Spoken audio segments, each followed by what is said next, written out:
From childhood neglect to a deep spiritual experience after a dark night of the soul, Elaine comes to us now guiding others on their emotional, physical, psychological, and spiritual journey through her work to include dream healing. Welcome, Elaine. I'm so excited that you decided to join me on this journey. How are you? Oh, I'm fine, Caroline, and thank you for inviting me. Yeah, I'm looking Absolutely. forward to it. This is going to be really fun, I think. I think we'll have a good time. Mhm. Welcome to Awakening Soul Divinity, your sacred space for deep healing and transformation.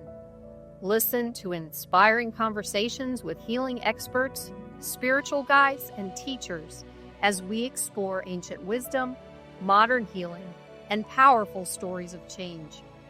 I'll also share practical insights from my personal journey, from spiritual crisis to inner purpose. Whether you're seeking to overcome anxiety, embrace your true nature, or awaken your higher self, this podcast offers guidance to help you transform your life and elevate collective consciousness.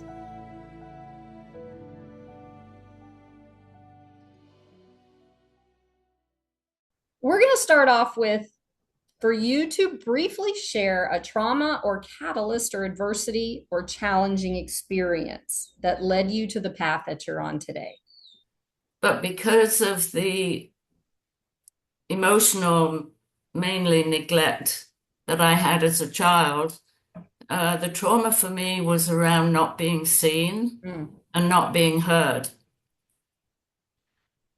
And my grandmother helped a lot with that because she was very loving and just wonderful big arms and lots of baked goods Oh, to that'll go do and it. spend time with. But she was also very psychic. So she used to share her psychic stories with me. Mm-hmm. And I would go home and share them with my parents and my friends. And it was a big mistake because Mm-hmm. I just felt more and more marginalized. Mm. I can't speak up. I can't tell my truth and be who I really am because it's not going to be accepted. In fact, I'm just told not to listen to that rubbish. Sure. Yeah. So that really Oh, was has been the most challenging thing for me to deal with, and I still deal with the invisible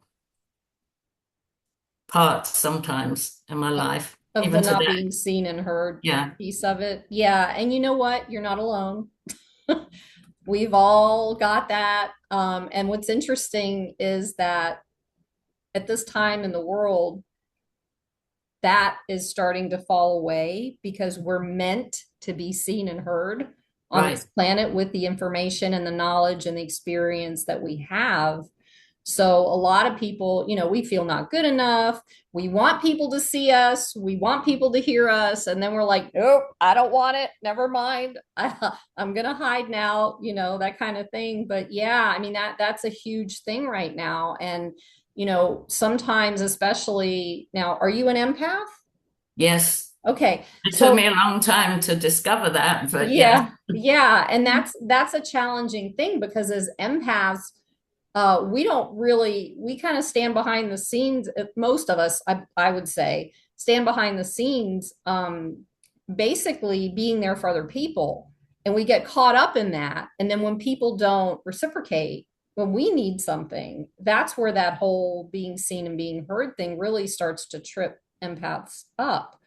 But also too, like you were explaining, the marginalized piece. Okay, so I never thought about empaths being marginalized, but of course we have been marginalized because we're different. We're not the typical, uh, person who exists on the planet, or we're not the typical person who exists in the country, or we're not the typical person who follows along with a crowd, and that has Right, a tendency to marginalize us too.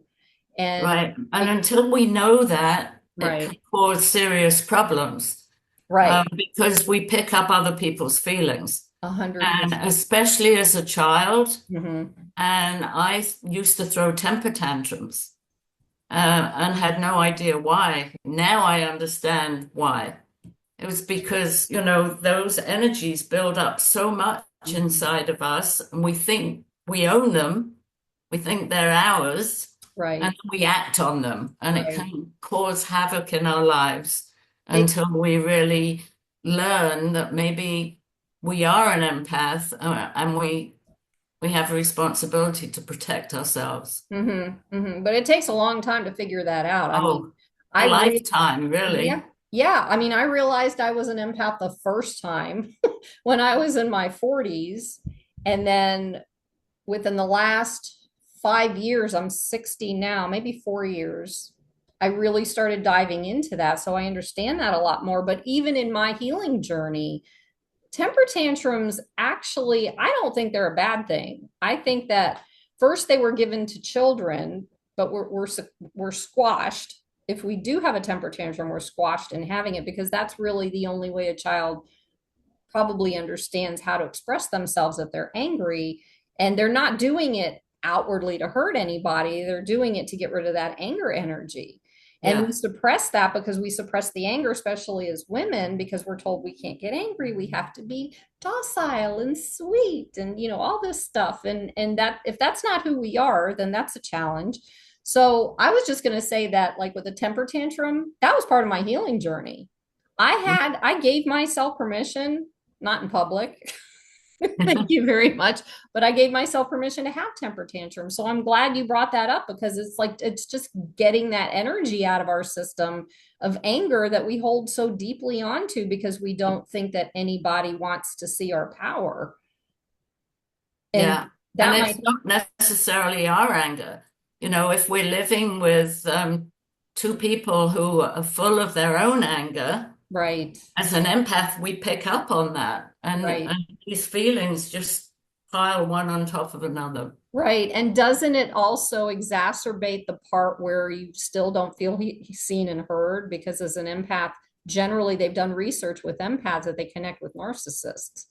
And so you're going to get that whole other dynamic of the narcissist to kind of, squelch the empath due Yeah. to not feeling seen and heard. Does that resonate with Well, you? and if you're punished, I Mhm. was always punished. My mother would say, "Wait, you wait till you get home."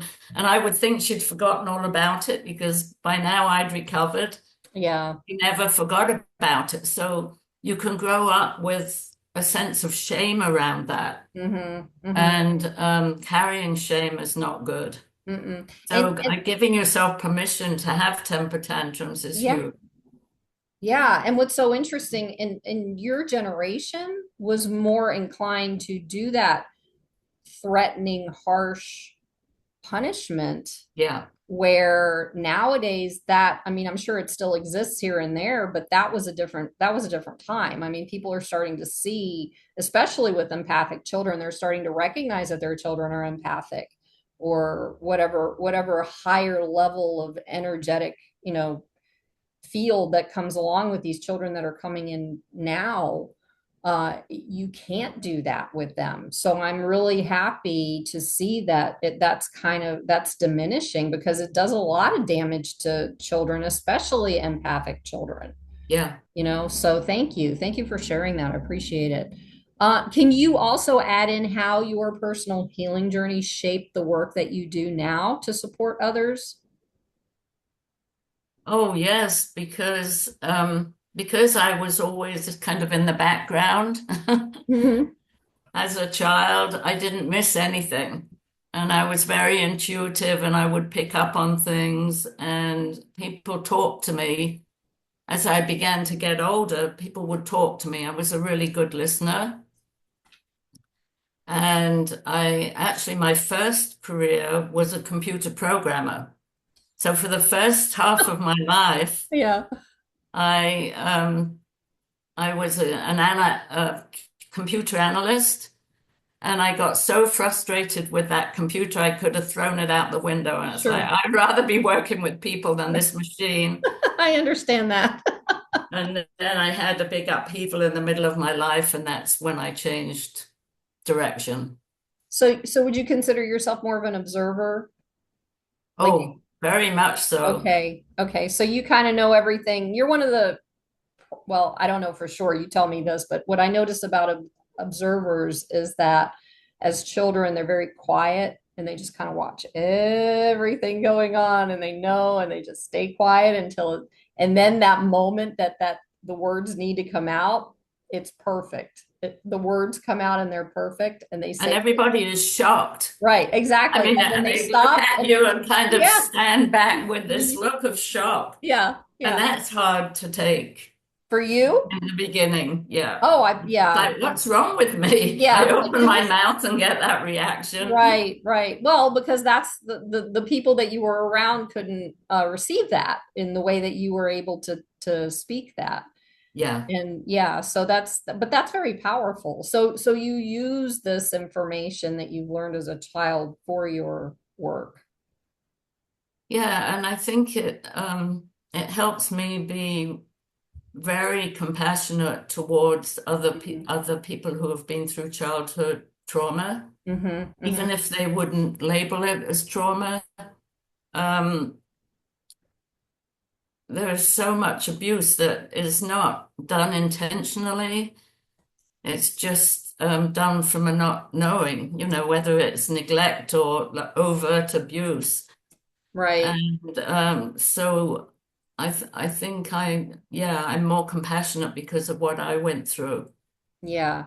Well, then you have the multiplied version of compassionate from being an empath. So you're extremely compassionate. That's what I'm getting. So that sounds about right.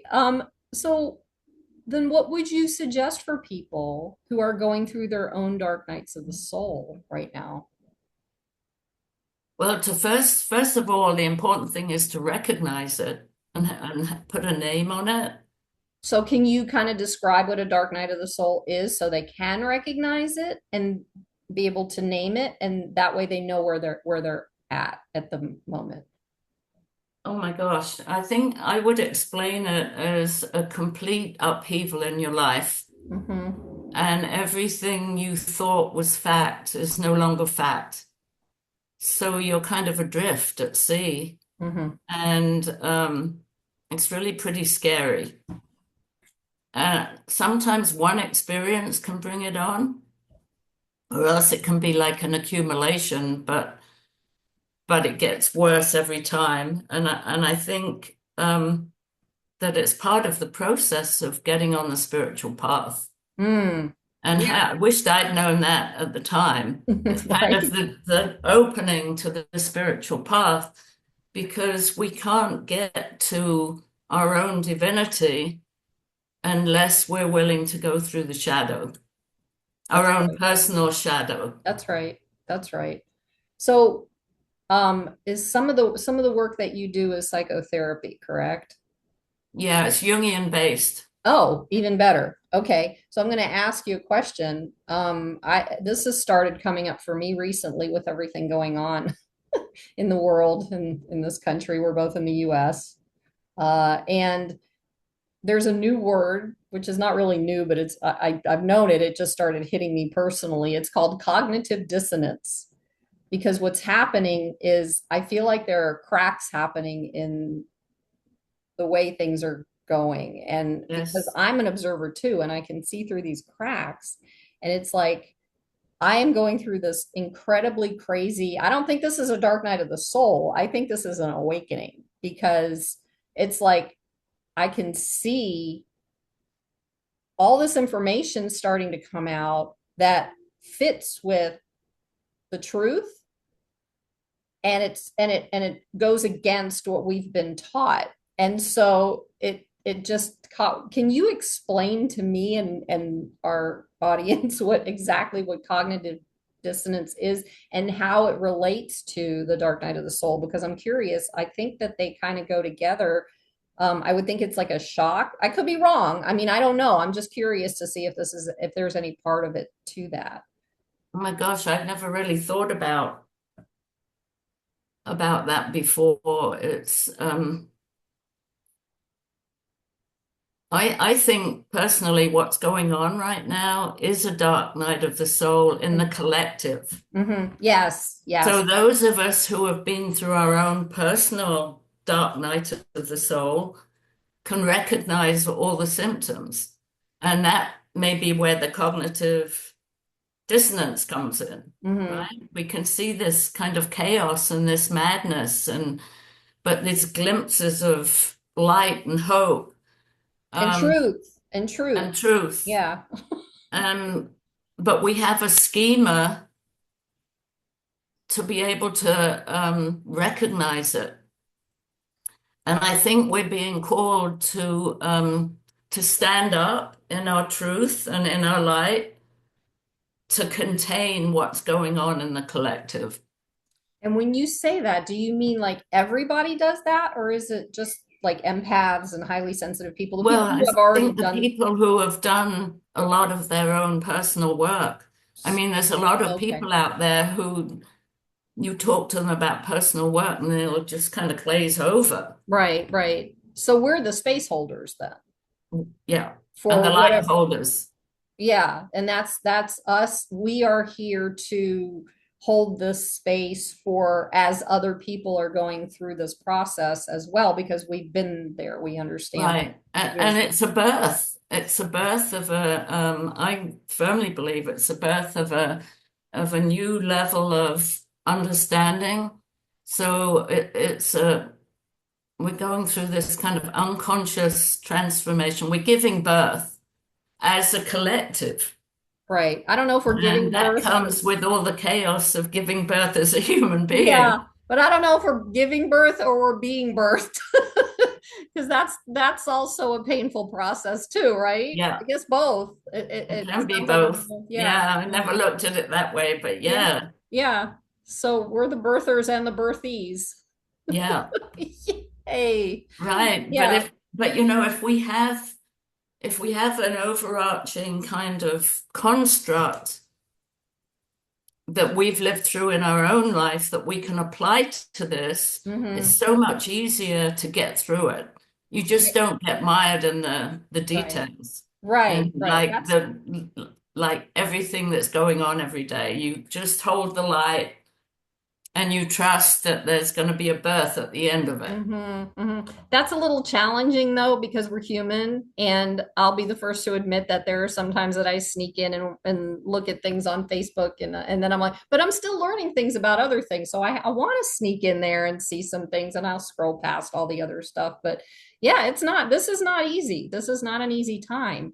So like, what can you give us some of the most important things that you've learned about the spiritual path, so people who are going through this dark night of the soul can maybe get a better understanding of what to expect, I guess. Oh, well, I think you just hit the nail on the head that it's not an easy path. Mm-hmm.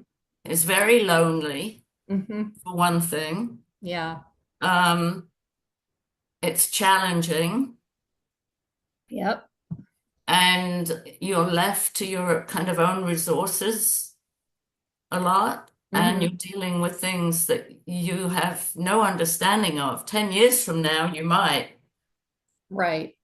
So I think I think what's important is being able to trust yourself enough to hang in there and say, this is my experience and Mm-hmm. this is what I'm believing. To find a guide. I don't know where I would have been without the mentors in my life. And I've had two or three huge mentors. Mm-hmm. To find a guide who you can talk to, who validate you. Mm-hmm. There's a lot that you might think will do that, but they won't validate you. They might tell you, or you need to go and get some medication or whatever it is. Now, I want to interrupt you because you brought the medication thing in. So, what is the danger, especially as we're awakening with medication? I mean, I think that for me, I years ago I was taking maybe 20 years ago I was taking Paxil, but that was before they had like the extended release thing. So I felt like I was in a fishbowl. So I know, I mean, medication can help. It can help you get over the hurdle for healing purposes, but you also need to find someone who understands that. So if you don't have that, what's the danger of getting caught up in this medicated world when you are someone who understands things more than other people, especially. It's like if you know what's going on, but you're just trying to work through your traumas and healing your nervous system, sometimes the 6 months is good enough for the medication. Right. If you go past it, yeah. So Sometimes I think it's necessary on a temporary basis. mhm, But when I was going through my dark night of the soul, I was so unstable because I was having visions of things I thought were not real mm, that I knew without a shadow of a doubt if I went to the doctors, I would be hospitalized, that they would say I was psychotic. right. And but there was something in me, in my gut, that knew I wasn't psychotic. I have to get through this. Hmm. So a lot of it too is listening to that gut feeling. Hmm. And again, if you can talk to the right people, if you're lucky enough, but I do think we're guided if we listen and watch. If we're guided to the right people, they will support us through challenging situations, maybe without the need for medication, or they'll help support you to get off the medication, Hmm. once you're ready. Yeah, I mean, for my journey, I've been on a healing journey for over 30 years since I was in my late 20s. And for most of that healing journey, I was, well, except when I was getting into like Native American spirituality, and then I started getting into I became a massage therapist. And when I went down that road, that's when I started learning all this esoteric-y stuff, right? But before that, it was really like, I knew I thought there was something wrong with me, and I had such a breakdown in my nervous system from the childhood trauma, and definitely generational trauma, the Holocaust trauma, and uh, military sexual trauma, harassment, that kind of thing. And then the big one for me was parental alienation, and so everything just crushed me to the point, and I never felt like I had anybody around me to support me. And even the therapists that I went to and different people, I mean, they kind of got what I was saying, but it was on a very simple level of just understanding that I was like, when I was married the first time, I was being controlled in a way where it's like gaslighting, that sort of thing. But I didn't understand all of that. I had to walk through all of these things to try and understand it, and a lot of the stuff that I walked through was with uh people, I guess, and I don't even know what word to use. It's more like the general medical society, like we're saying, which is why I went and got the medication, Mhm. because that's all I knew to even look for at the time. I walked in there and, well, I did know enough. I walked in there to the doctor's office, and I had lost weight, and that's right during the time I was going through my first divorce, and all these things were going on. And he looked at me and he said, well, we're going to take this test and this test and this test and all these tests, and we're going to see what's wrong with you. And I looked at him and I said, hold up.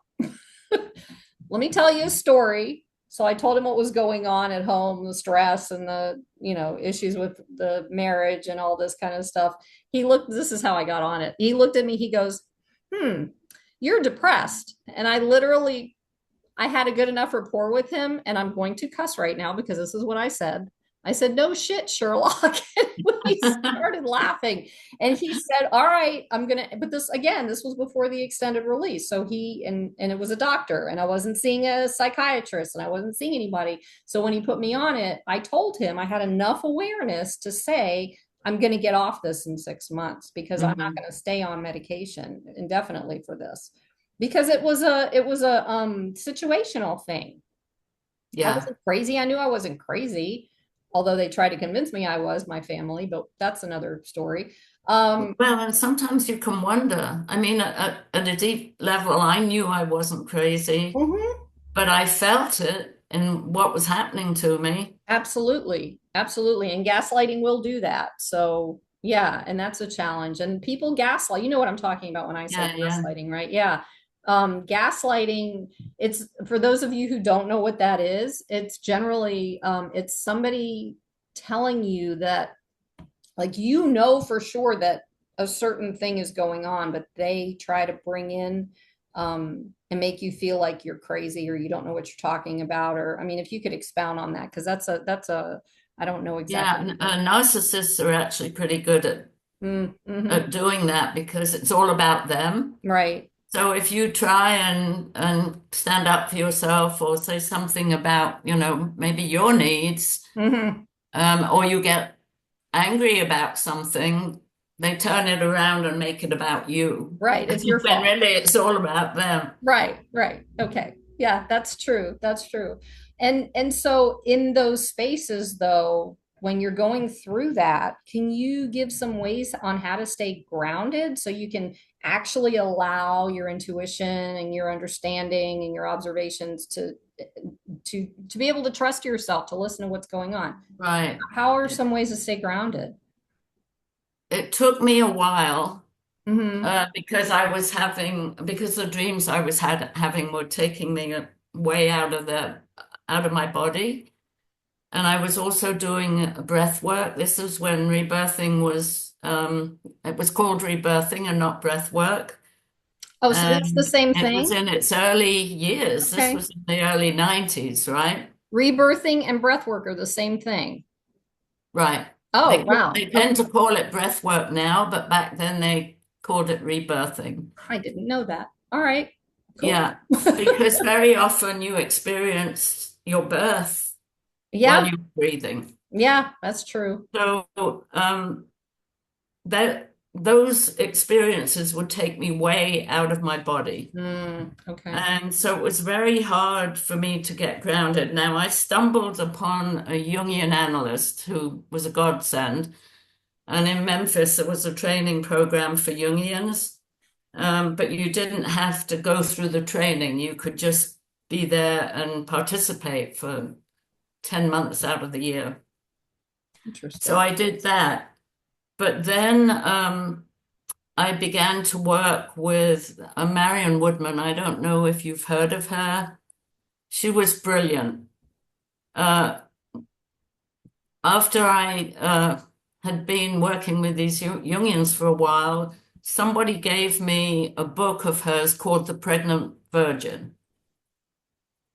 And I picked it up and I couldn't get through past the first two chapters, right?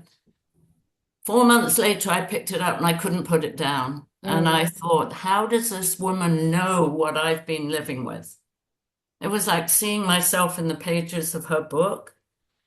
So I contacted her and I ended up being in her training program and going to workshops she was doing. She actually taught me how to be grounded in my body. mm. And we did movement and we did voice work and we worked with our dreams. And I did that work for, I don't know, 6 years. Okay. And that was a lifesaver for me because it really got me grounded. So can you, again, for people who don't really understand what that means, like, because we've talked about grounding before here, but it's more like walking on the earth barefoot or hugging a tree or whatever. When you talk about staying grounded, what does that look like for you? I mean, can you give like one or two examples of that? Well, it means being connected to our own inner self, Mm-hmm. um, and trusting that and working with it. When we have an experience, like an out-of-body experience, we're going towards the light, we're going towards the spirit. So Marion taught us that we all have a piece of the spirit that we're working with called soul, and it's our own individual soul. And so over our lifetime, hopefully, we kind of age like a fine wine because we're working with our soul. Right. And that our soul is actually in our body. So paying attention to our body, nurturing our body, um, noticing the symptoms in our body, because what we don't process emotionally and psychologically ends up in the body. Mm-hmm. And all of that requires body work. But what it does is it gives us that kind of stronger connection to ourselves. You know, I like how you're explaining this, because, and this might be a little bit more going a little bit more deeper into this question, but I remember doing breath work many occasions. And there were a few that were so powerful. It's like, it's not just breathing in and breathing, because there's two types, or at least two types of breath work that I know of. One of them is just to relax yourself, which is just, maybe the box breathing or something like that, is to calm your nervous system down or whatever. But the breath work that you're talking about is this deep, deep, like you're breathing, it's like you're over energizing your brain. You're bringing so much oxygen in so quickly that it starts to clear things out in the entire body. And I just remember, it's such a deep connection. I remember crying and releasing and shaking, and trust me, it's a good thing. But that's what, so I don't know if we'll see how this one works out, but can you give an example of like the mechanics of how this works with the spirit, the soul, the emotions, the body? How does the breath work? What's it doing? Well, Yogananda, who wrote Autobiography of a Yogi, said that the breath is the cord that ties the spirit to the body, basically. Okay. And so it's very cleansing, but you also can have these out-of-body experiences as well. And I don't know, because of my experience, it took me 10 years to get over it, actually. Wow. Because for 10 years, I tried to replicate the experience I had. And of course, you're never going to do that. So I was just like constantly searching for that next high. And I kind of wonder and worry about the hallucinogenics that are now popular, because we really have to ask ourselves, is this becoming an addiction, an end to itself, or is it really kind of leading me somewhere? And I think it's different for different people. Well, I guess it depends on the direction you're moving in. Like if you're open to understanding, I don't think it becomes an addiction. I think that the addiction comes in when you have to, for lack of better words, get the next hit. Right. It's like when you're desperate. So I think you've really hit on that what we have to do is integrate the experience. So if we have an experience, regardless of what it is, if we don't integrate it into our body and into our soul, what's the use? Right. It might provide some information for us. Sure. But what we really want to know is, okay, what is this telling me? And how can I put out some kind of action to bring this into my life? So whatever it is, like a ritual or something to anchor that, but just to forget about it and then go do the next one is not going to get it, in my opinion. Well, I mean, physically and mentally is probably not good for you to jump from one to the next to the next to the next. I mean, I do know a lot of people who do a lot of that, and not next to the next, but they do a lot of the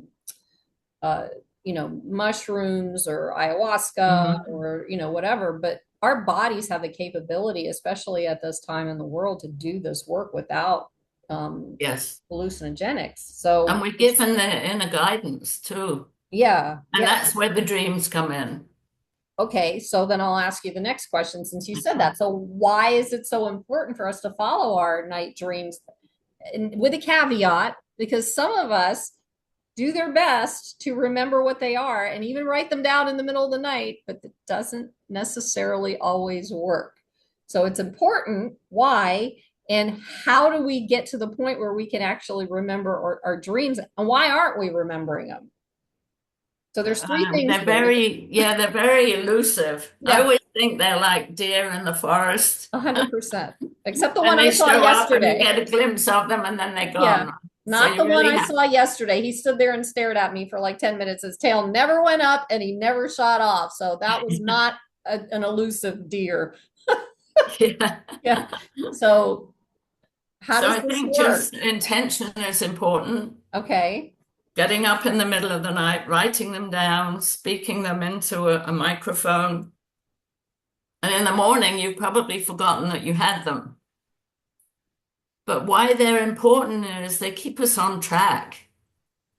Because we talk about the dark night of the soul, and a big part of that is facing our shadows Mm-hmm. that we're not even aware of. I mean, what are the aspects of ourselves that we've decided are negative or that we don't like, that we squelched, probably from the time we were a child?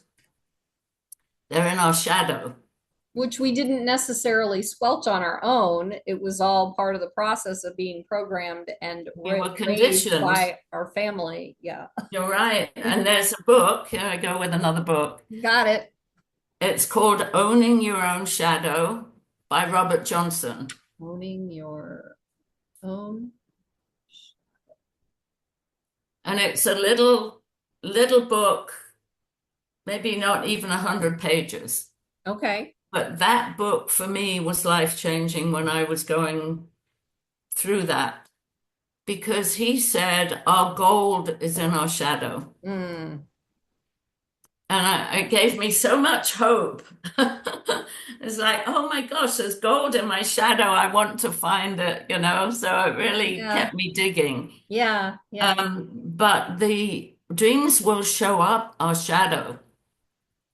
For example, you might have a recurring dream or a dream frequently of an abusive man Mm-hmm. who's maybe holding a knife to our throat or something. That man is in us. He's Mm-hmm. part of our psyche. And so we learn more out about ourselves by following our dreams. Then we can say, who is he in me? Mm-hmm. And how is he holding me hostage? Well, dreams are all about symbolism, right? Yes. All right. Okay. Because I've had some dreams in the past where, like, I do dream a lot about my daughter, and that was part of the parental alienation thing that I went through.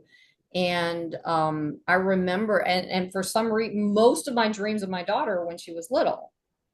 They're not at her as an adult, but all these dreams, it was very interesting. I remember this one dream where she was carrying this box, and inside, and she hands me the box, and I open the lid, and inside the box was a piece of paper with two words on it: remember me.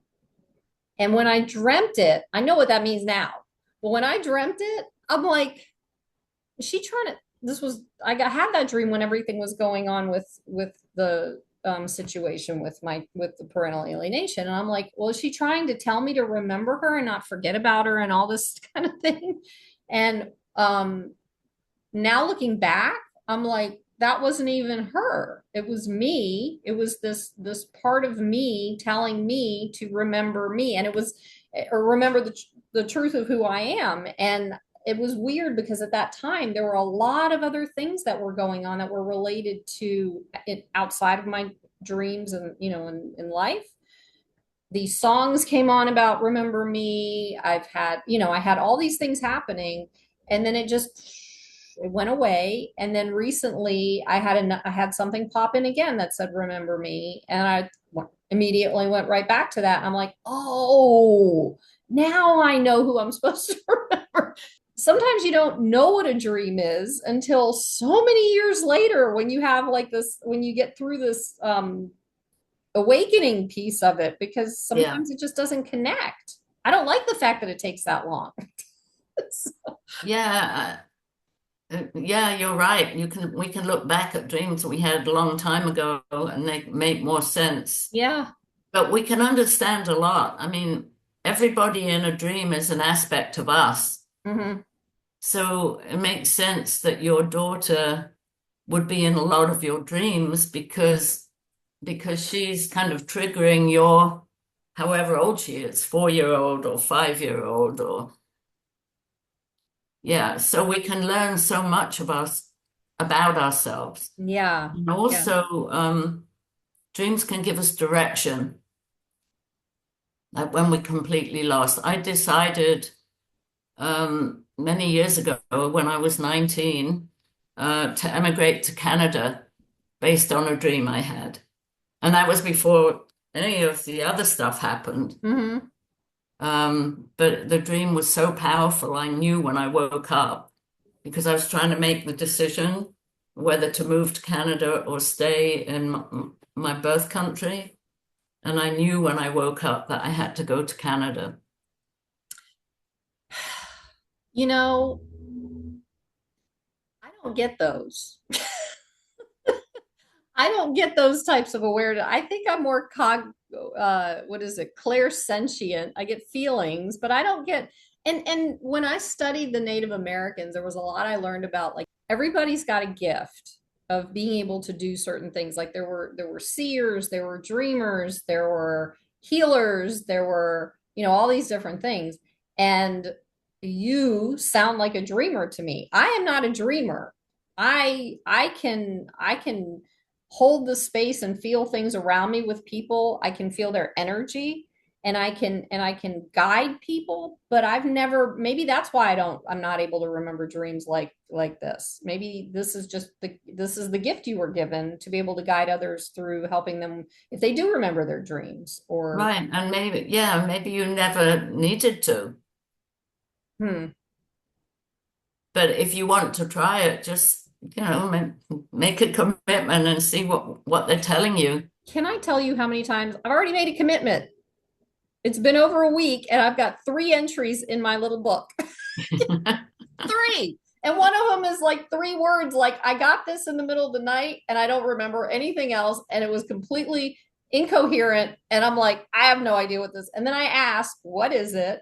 And I still don't get anything. So I just go on my merry little way and just, it'll come to me sooner or later. Yeah, yeah, I believe that. Yeah. Maybe even in a different way, it will Yeah. come to Yeah. you. So you had mentioned something when we were talking before, about being cautious about being on your spiritual path. What's that about? Why do we need to be cautious about it?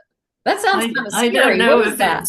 it's my quirkiness or it was really that rebirthing experience was so traumatic for me. Hmm. And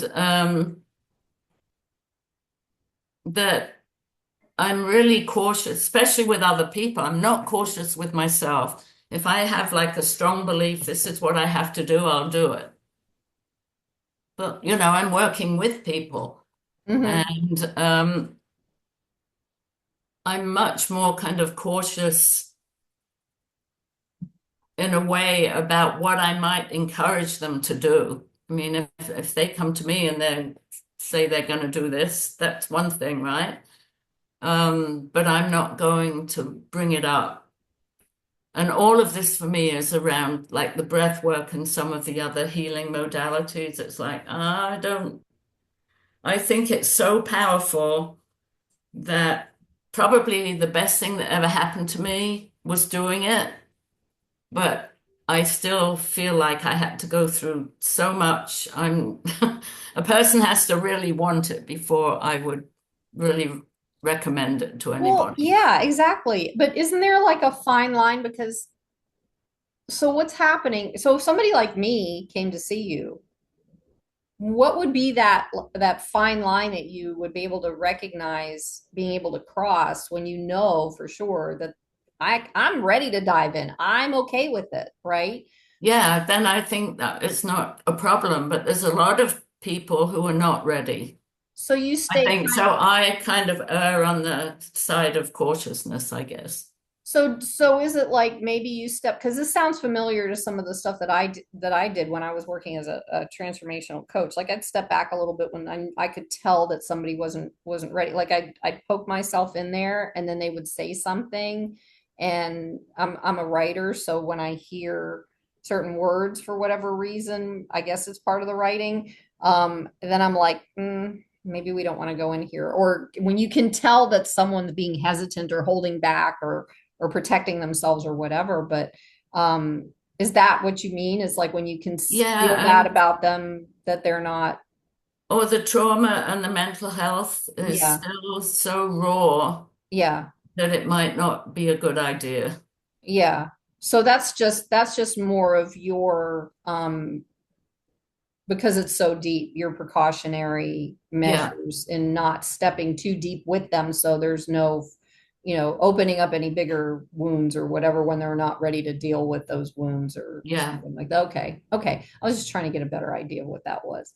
So yeah, that's yeah. interesting. Because I mean, if you were to come to me and say, I'm doing this, and I had this experience, and I could support you with that. Mm-hmm.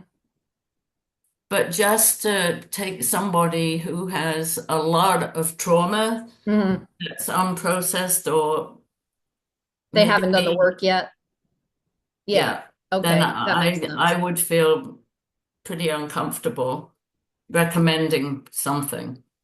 Yeah, I mean, and also too, I'm for people who are just starting, that's a good space to be in. I mean, if you're going to recommend, let's go back to the box breathing. So if someone's going through something, if you're going through, something's coming up in your life and you're having a hard time with it and you start to get anxious or, whatever, instead of going into the deep, deep breath work, then do the box breathing and Yeah, start there. Like the box breathing is breathing into the count of four, holding it to the count of four, breathing out to the count of right. four, holding it to the count of four. So the more you calm your central nervous system down, the easier it is for you to start digging a little bit deeper into the work. Like you have to have as people who are on your healing journey, and I'm talking to the audience right now, people who are on your healing journey, you get to discern what you feel is going to affect you. But there's also, here's how amazing we are. There's also a thing, and I don't know what it's called, but it's I guess, a protective mechanism for ourselves that if we, maybe it's the ego, I guess, I don't know. But if we start to go into a space that we're not ready to get into, it'll stop us. It'll Yeah, either yeah, there's that thing, and I remember that happened to me a few times. I don't know how many, but a few times that happened, and it was like, and it actually happened in a one of them was with somebody I knew because I really wanted to get in there and do hypnosis and dig in, and I was ready, or I thought I was ready, and he got a hit. He's really good at intuiting, and he got a hit and said, "No, we're not doing that today because you're not ready to go in there. You think you're ready, mhm. you want to, but you're not ready." So that was interesting. That kind of similar to what you're doing. It's like put the kibosh on the on the I want to know. It doesn't always work that way, right? So yeah, so Yeah, but you're right, though. It does have a way of like working itself out because I have known people who will just sleep all through a breathing session and can't be woken up. And that's just a way of avoiding hmm avoiding the breath work. but that's okay because that says right there that they're not ready Right. for it. That they're not ready, yeah. Yeah, and But maybe just they're encouraging people to breathe as they're yeah, sharing, because so many people just hold their breath as soon as they get into anything painful. right. Just being able to share and breathe while they're sharing Well, is yeah. important. So starting out, I think. Yeah, and we had mentioned before we started this conversation, we were talking earlier, and I had mentioned the book "The Body Keeps the Score." What's interesting is that this is our body is part of our stress response. It's not just the mind. So when we have something, and it doesn't have to be like an attack, a complete attack happening outside of us that's going to cause our body to react and fight, flight, freeze, fawn, whatever it's going to do. It could be recognizing unconsciously or subconsciously, recognizing a feeling that's coming up in the body. And you don't even know it's happening. And your body will immediately go into fight, flight, or freeze, or whatever, into the stress response. So your body is so aware at even the most subtle things when it comes to something coming up. And at the same time, what I've noticed is that that's your GPS system, your feelings. When you start to feel something, if you're starting to feel something coming up, it's your body telling you to take a look at it. It's got to fix Yeah. something. Or pain in the body. You got to fix something. There's something you need to, but you have to be connected to your body in order to do that. And I Right. feel like the breath work helps us to reconnect with the body so we're more aware of what our bodies are telling us. Is that correct? Well, it didn't for me No, I because it know. took me out of my This is body. this But for is the some people, hypothetical blue sky, perfect world, blue sky. Yeah, that's how it's supposed to work. yeah, but I think a lot of breath workers today are aware of that and they keep people in their bodies, Yeah, yeah. So, but Marion Woodman used to, in her workshops, we would do something called symptom in the body, and we would find a symptom that we had, could be anything, right? Maybe something serious, or I think for me it was low back because I've had that on and off for a few years. And then she would have us take a dream image that was beautiful, like a flower, Mhm. or something that really kind of resonated with us, and breathe the energy of that into the symptom. Mm, that's And interesting. that was a powerful experience Yeah. because every symptom, do you remember Louise Hay? Yeah, I was just thinking that when you were talking about it. She Yep. was brilliant. She was way ahead of her time. Yeah. Every symptom is the result of unprocessed um, emotions or trauma or beliefs. Hmm. And so getting at those is really important. But that's your body talking, again, it's like that's why you need to listen so you can get to those to find out what that is, and Yeah, it's not even just the symptoms, it's the feelings. Like if you've got anxiety or fear coming up, talk to it yeah, and just why are you yeah. fearing? What do you That's right. Make friends with it Yeah, because you instead can. It of, actually does work. It just doesn't sound like it would work. yeah. Yeah, yeah. And you can do that on paper. Just have a conversation with it. Now, you know what? I think that would be kind of cool because I never thought, because I love doing, I do conversations with my higher self on paper. And I think at one point I learned how to do all that stuff. I did the opposite hand writing. So the Yeah, opposite hand is actually your subconscious. So if you ask the question with your dominant hand and then you put it to the to the opposite hand, right. and you let that'll answer your questions because you're going to get so freaking frustrated because you can't write with the opposite hand that it's going to give you the answers that you're looking for. That's usually what happened. Yeah. Isn't that cool? I think that's so neat. Anyway, But so it's kind of embracing that instead of shutting it down. yeah, and We're that's finding ways to shut it down. but we find ways to shut it down because of our feelings about ourselves not being good enough.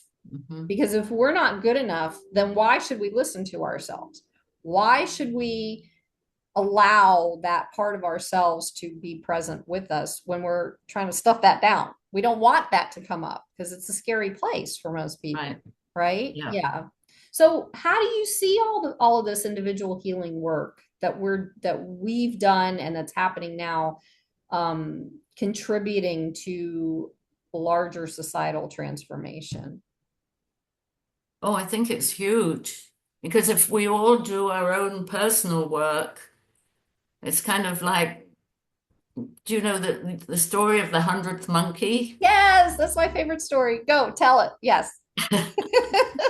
Yeah, I mean, like three monkeys over or just very few monkeys. Let's say three monkeys over three different continents started going into the water and washing their bananas in the water, Mm, peeling them and washing them. And then more and more monkeys started to do that mhm. until it reached like a tipping point and became a natural thing for monkeys to do it.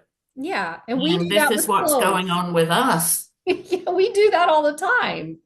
Like if Yeah. somebody starts, I mean, how does um I can't think of the word right now, but it's like when somebody decides that they're going to start wearing a certain outfit, and then all of a sudden everyone's wearing that outfit. How does Yeah, that work? Right? That's the yeah, 100th monkey theory to me. It's just, but that is, it's the tipping point. It's once it hits a certain point, and we're in that space right now in general with with societal transformation. It's like more and more and more people are healing, and the right. more people that heal tips that over to everybody's going to start to feel that, and they're going Yeah, to be able to feel that they can do that too. yeah.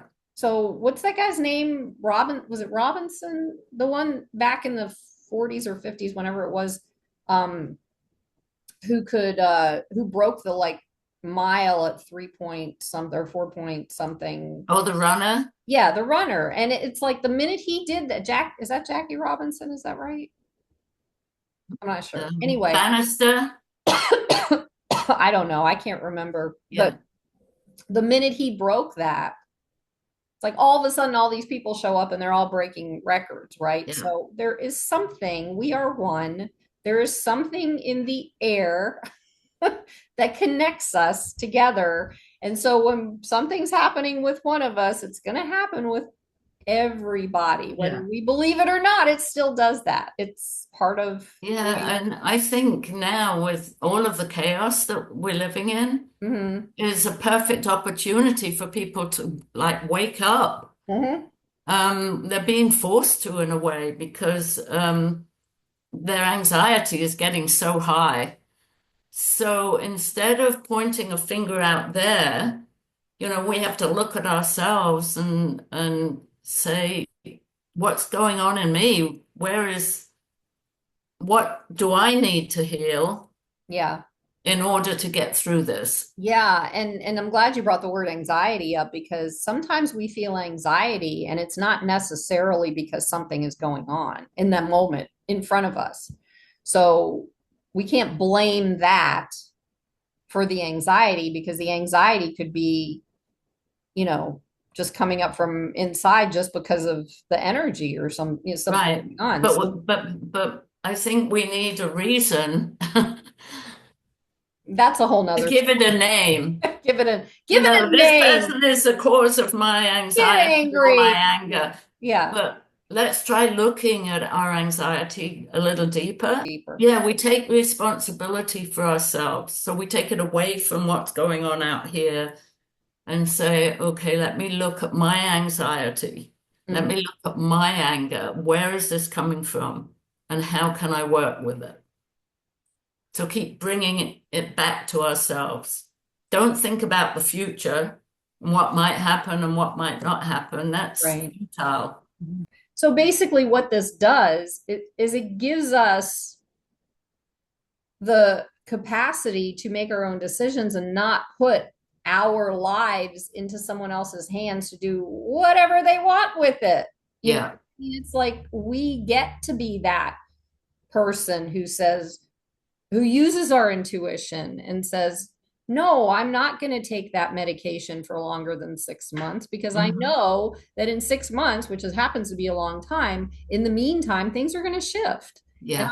I can make a decision. I'm ready. I'm done with this. I'm ready to move on. I'm not going to stick with it. So we can make our own decisions. And that's where we get to be with all of this. That's how I see it. Well, and that's a good point because the biggest thing is trust Mhm. and a belief in something bigger than us. Right. I don't care what it is, it can be a religion, it can be nature, but something that is bigger than us Yeah. and has more control than we do. Because when you think about it, we have very little control, and put our trust in that Yep. and do what we can within that. I'm not saying do nothing, Right. We do still, what we're feeling guided to do, yeah, we still, but trust that that guidance is coming from a bigger source and a bigger source inside of us. Sometimes people see it outside of us. well, that's the inspired action. Like when we have a connection with whatever, like you're saying, it could be God, it could be anything Hmm. bigger than us. Yeah. But when we have that connection, it creates an inspired action. And as humans, we need to take action so we can start learning how to trust ourselves in the knowing that we already technically have, but don't know that we know. I hope that made sense. Yeah, yeah. And to tell ourselves it's okay to screw up and make mistakes because that's how we're learning. Mistakes are really lessons. Yeah, who's the dude that invented the light bulb? The what? Who's the dude that invented the light bulb? What's his name? Oh gosh. I can't think. Anyway, that's why I said dude because I can't remember his They're name. on the tip of my tongue and I can't He think of. made 10,000 mistakes working towards creating the light bulb. A mistake is not a bad thing. It's a lesson for us to recognize and do it better, do it differently, to move through it. It's not to crush us. Right. We But crush us. never give up. Right. But we tend to do that because of how we feel about ourselves, our belief systems, all that stuff. So we'll move into another rabbit hole with that. We can do that. That's easy. Okay, so this is my favorite question. How do you define awakening? Awakening to me is being aware of something, looking at something differently after being asleep for most of my life and thinking what was thinking that what was out there and how I was living was real, but it wasn't really real. So awakening is kind of really finding the truth Mm-hmm. and the reality for ourselves Beautiful. I like and that. connecting to that higher power, that divine source. And now you know why I named this podcast Awakening Soul Divinity. Yeah. There it is. That's why it's my Yeah, favorite. that's right. We've come full circle. We did. See how that works? Okay. What now? This has been coming out a lot on the internet, and I just have been asking people just to see what they have to say about it because I'm being drawn to and inspired by this particular uh, topic. So, what are your thoughts on the healing of the divine feminine and how it relates to the healing of the divine masculine at this time? Okay, so that question makes me want to go back to ourselves, Mm-hmm. um, because we're a combination of masculine and feminine energies, and especially in my generation, we were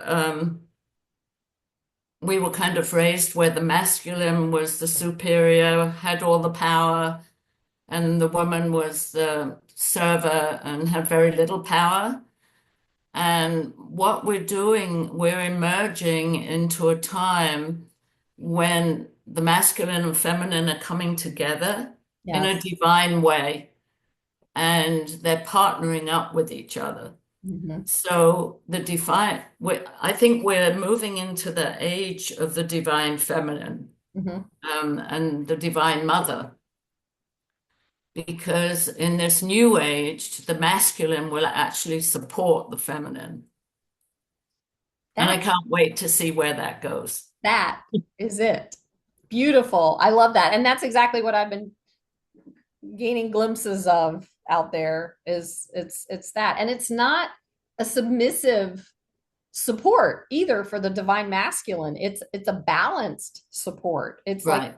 the woman bringing the woman is here to bring life to the planet, not necessarily physically as babies, but just in general. That's our job. That's what we do. That's what our gifts are, right? And Yeah. for the man or the divine masculine to support To that support that. with his strength, with his courage, with his actions, all these different things that he can do that. Uh, and then I mean, we have it all messed up in our head from years of programming of, wherever all the different places the programming came from, like the submissiveness. and all that. And that's not, it's a balance. Like you were saying, it's a balance. It's It's a equal. partnership. It's equal. Yeah. And Yeah. this will make men, this will help women to feel more powerful and men to feel more helpful. And there's something I learned way, way, way long time ago. Men are from Mars, women are from Venus. Men love to be appreciated. That's a Hmm. big thing for men.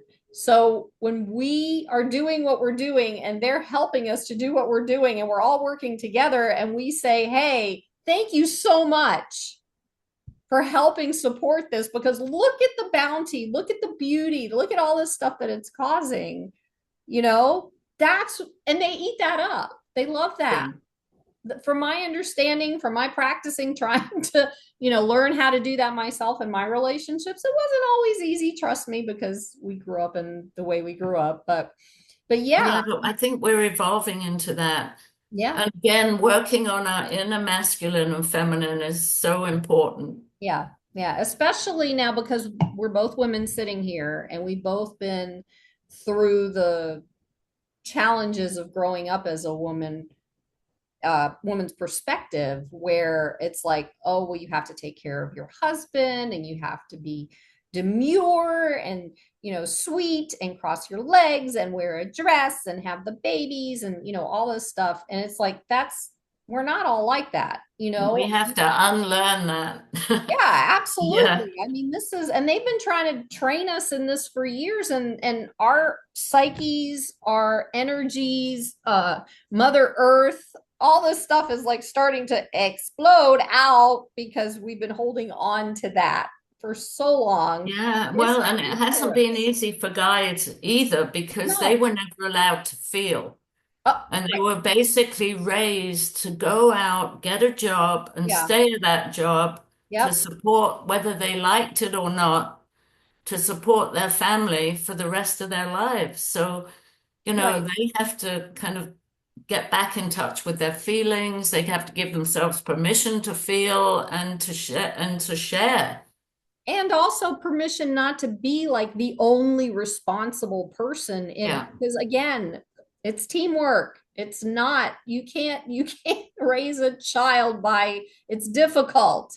You need a tribe to do all this stuff. You need people to right. work together. You need people to work together, in helping each other and healing each other and all this stuff. And we just didn't know any of it. I'm glad it's coming. It's all coming to the I surface. think it's huge for men and women Yeah, because absolutely. I really think men are going through Mm, a pretty rough time too. yeah, and I have to say, and I'm so proud to say this, that I have so many male friends that are part of men's groups or starting men's groups, and they're coming together in their just to figure themselves out in this process as we are moving forward, and they're doing their healing work, and they're recognizing things about themselves that didn't feel right because they were told you can't cry because you're a, whatever, which is crap because crying actually is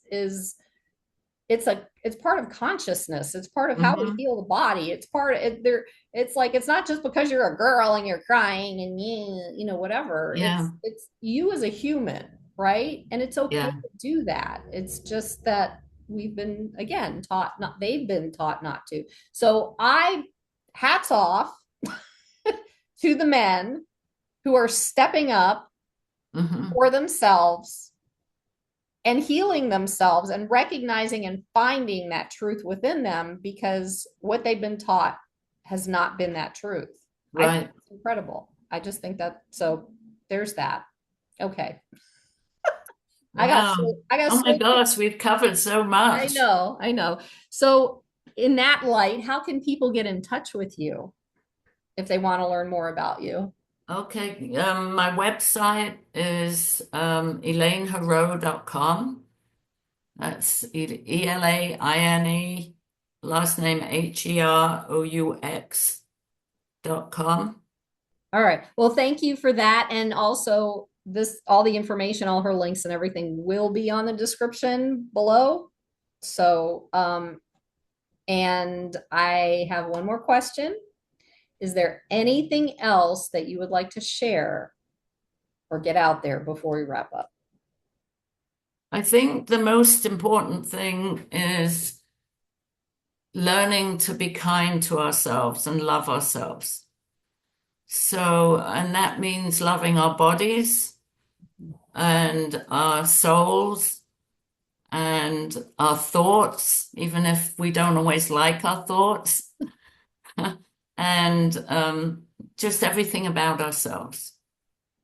And showing that love and compassion, it starts with us. Mm-hmm. Beautiful. All right.